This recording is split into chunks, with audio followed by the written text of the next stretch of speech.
আসসালামু আলাইকুম। আমি ডাক্তার মোহাম্মদ শামীম পাটোয়ারি, অর্থোপেডিক্স বিশেষজ্ঞ ও ট্রমা সার্জন।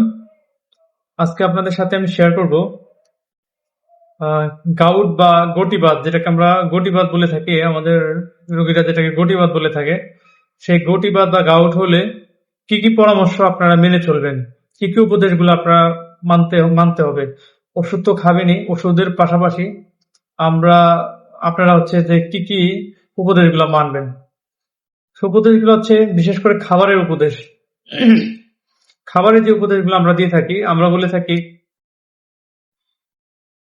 শাকসবজির মধ্যে আমরা বলি যে ফুলকপি, তারপর হচ্ছে বাঁধাকপি, তারপরে পুঁই শাক, পালং শাক, সিমের বিচি, তারপর হচ্ছে সিমের তরকারি, তারপর হচ্ছে ছোলা, মানে ডাল জাতীয় যেগুলো খাবার আছে, ছোলা বা মসুরের ডাল, সেগুলোকে আমরা নিষেধ করে খাইতে। মসুরের ডাল যদি খাওয়া খাওয়া হয়, তাহলে সেটা তলানির যে ডালটা সেটা খাওয়া যাবে না, উপর থেকে খাওয়া যাবে অল্প পরিমাণে, পরিমিত পরিমাণে।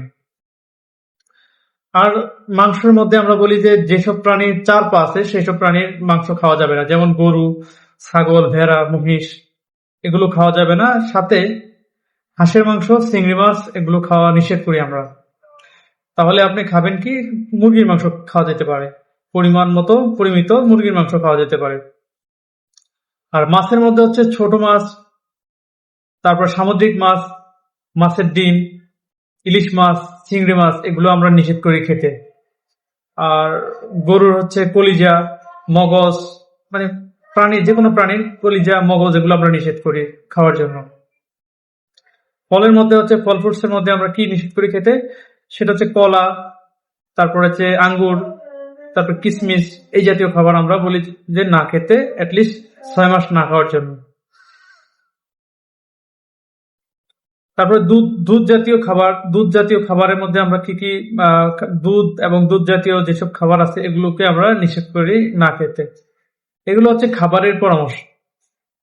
এই খাবারগুলো বাদ দিতে হবে। আর এর বাইরে রুগীকে আমরা বলি যে আপনারা একটু, যেখানে মানে যে জয়েন্টে, বিশেষ করে পায়ে হয়ে থাকে গাউট, আর অন্যান্য জায়গায়ও হয়, তো কমনলি হচ্ছে পায়ে হয়ে থাকে, আমরা বলি যে একটু রেস্টে থাকতে। ব্যথা বেশি হলে ওখানে আহ একটু বরফের মানে একটা টাওয়েলে বরফ নিয়ে তারপর হচ্ছে সেই টাওয়েলের মাধ্যমে বরফের সেক দিতে বলি আমরা। তো আমরা বরফের সেক দিতে বলি, আর হচ্ছে রেস্টে থাকতে বলি। আর ওষুধ তো চলবেই, ওষুধ তো আছেই। এই হচ্ছে মোটামুটি গাউট বা গুটিবাতের যারা রোগী তাদের জন্য পরামর্শ বা উপদেশ।